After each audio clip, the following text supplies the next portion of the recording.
Welcome back! It's Shriektober 2021. Yeah. And we are prepared this year. Beth was great, and she was like, okay, it's like August, I'm gonna start preparing. We knew we wanted a list. It was great. We knew we wanted to do it this year. It was gonna happen. We planned it in advance, and this year we not only have speed paints planned, but we've got loads of other stuff going on as well. Spooky things. We've got some really fun spooky games coming up. We've got maybe a little one shot. Yeah, and some funky fresh live streams. There's going to be a lot of fun stuff happening this month. And we're super excited for it. And every time you're going to hear me in the background ooh. We'll add that we'll clip that and put that as a sound effect in everything. Just every now and then. Boo. It's me. Hello. Yeah, so Shriektober, if you haven't done it before, it's a list. It's like Inktober or any other prompt thing you've ever done. Traditionally, you would draw the prompts, but you can do whatever the heck you want. And as many or as little as you want. Don't put pressure on yourself. Just have fun. We know that a lot of there's kind of rules to the official Inktober list where people expect you to use certain mediums and you know what I mean? But we really don't care. Yeah. You can draw, you can write a short story, you could make cosplay. You could make a character. You could put an outfit together for that day inspired by a prompt. That's such a good idea. I had that idea the other day and I was like, I want to try that now. Yeah, do it. Oh my god. Amazing. You can take this list and do literally anything you want with it. Literally anything you want. So this video today does have a theme. We're not just randomly chatting. It's day 5 of Shriektober, which is Ivy. And so I started out with the premise of creating a character, because we like to do that here at the Shriekingwizardco. We were talking about what we're going to do with our prompts when we made the list and we all picked the ones we were going to do. We were like, what are we gonna... We want to make them interesting. We want to make them interesting. I think both me and you had a similar idea, is that we were going to try and base it around a character, making a character from the word as a prompt. Yeah. You know, whether it's like one of the prompts was orange, you could use that as a colour palette. Could be the fruit, right? Could be the fruit. So Ivy ended up being the name of this character, as well as the aesthetic and the colour palette. So she is a young teenage girl, and if she were in D&D, she'd be a druid, obviously. But the thing I was thinking about was, you know how druids have wild shape where they turn into animals? I was like, what if there's a homebrew version? I don't know if it exists or not, but where they can turn into bits of nature instead. Plants and stuff. She just turns into a potted plant or a pile of leaves. That would be a really good stealth druid. Yeah. Right? Because you're gonna notice a bear. Yeah. But you're probably not gonna notice you're not gonna be tree. Oh, that pile of rubble is about to kill me. You wouldn't think that, would you? I mean, you might be this is my garden and that tree was not there yesterday, but oh well. You could be a little bush or a flower or something. Yeah, I feel that would be really cool. That would be a cool. If this is a real thing, then that's cool. If not, I've copyrighted it. Boom. I'm joking. I'm sure it is a thing. There is not much in homebrew D&D that isn't done. Yeah. I feel like Ivy is probably a distant relationship of Ava. Ivy cousin. Green sounds like a name, right? Yeah. She's a distant cousin who lives in... So I think Ava lives in sort of a really nice foresty area underneath Tyrion, the giant poo tree. Yeah. She lives in Wygar. Yeah.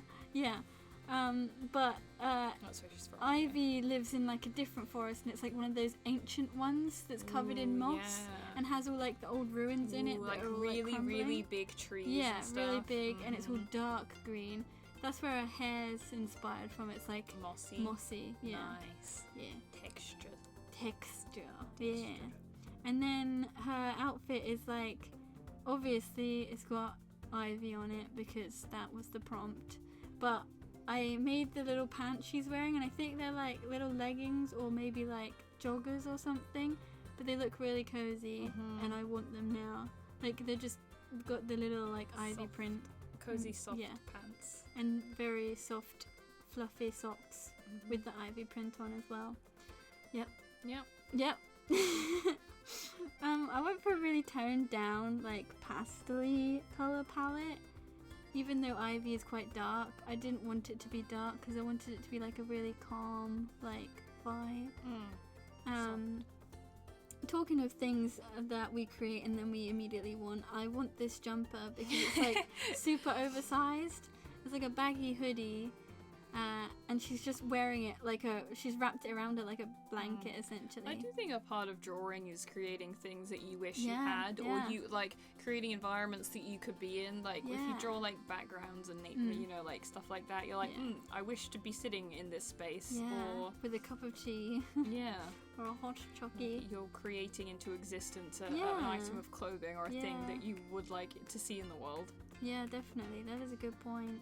Oh, that's a very good green colour. Isn't it nice? I haven't seen this finished drawing. Jazz, in fact, just ran into the room I was sitting in. Help me! And went, I can't record voiceover on my own. Help me! And so, alas, we are here. I am here. Yeah, I'm really bad at choosing colours. Like, you know, shocker, here we are, a company that makes speed paints, and I am not at all confident in my own ability. But I do like this colour that I chose for the hair. This whole palette is really nice because you took a similar kind of off green and used it throughout, which is like, which is kind of what a cohesive colour palette is, really. Yeah. That's the only way not too many different colours. Yeah, the only way that I'm ever good at colours, like a colour palette, is I just have a very restricted one. Yeah. And so, like, you can't go wrong if you're only using basically 4 colours. Yeah, that's true. Well, I beg to differ. I probably could. Well, that's true. But different tones of the same colour, is a good way to go. You know, having created this character definitely was easier to jump into Shriektober than just going in blind, right? So I would definitely recommend to anyone who like wants to do any prompts but has no idea where to start, choose a random one and be like, I'm going to turn this into a character. Doesn't even have to be D&D, could just be like, you know, you're creating your own OC, and throughout drawing it and colouring it and whatever, you're thinking about their background and like what they do as a person, you know. I once did Inktober and I got like maybe halfway through it because let's be honest, who gets the whole way through it? But my like I gave myself a restrictor and I gave myself a colour palette, and I only used that colour palette throughout the whole month, so like all the pieces felt cohesive. But also I was like, I don't ever have to worry about colouring. You just have to get the actual sketch down, really. And I think especially when you've got, if you are going to commit to actually drawing something every day, having a thing where you're like, well, I can always fall back on this, take some of that decision out. Like definitely. Whether you're like, I'm always going to be drawing a human, like a character, then you always know where your base is, or like that's a good idea. Or like say the only thing I really want to do this month is practice inking. The only thing you ever have to do is get to an inked piece. No bother with colour. Like I think that's one of the things that like where people hit a wall a lot. We always want to get to a finished piece, and that's not always achievable if you're doing like 31 illustrations. And then you're not having fun, and the whole point of it is to have fun and to, you know, challenge yourself, but not get stressed out about it, you know. Because realistically, if you push yourself too hard and then you get 4 days in and you're like, I can't do it, then what was the point in the first place?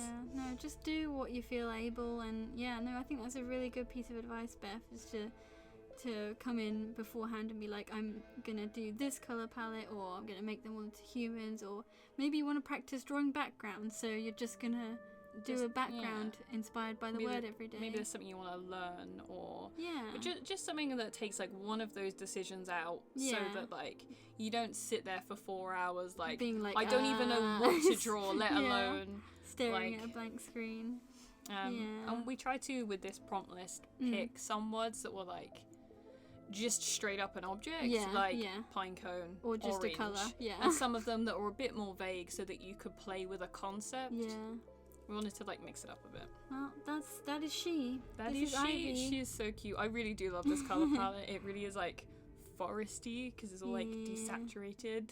It's all nice and soft. Well, thanks for joining me, Beth. You're very welcome. And thanks for watching, everybody. I hope you have fun with Shriektober, and stay tuned because there'll be lots more spooky stuff coming this month. We're very excited. Very excited. All right. See you later then. Farewell. Bye. Bye.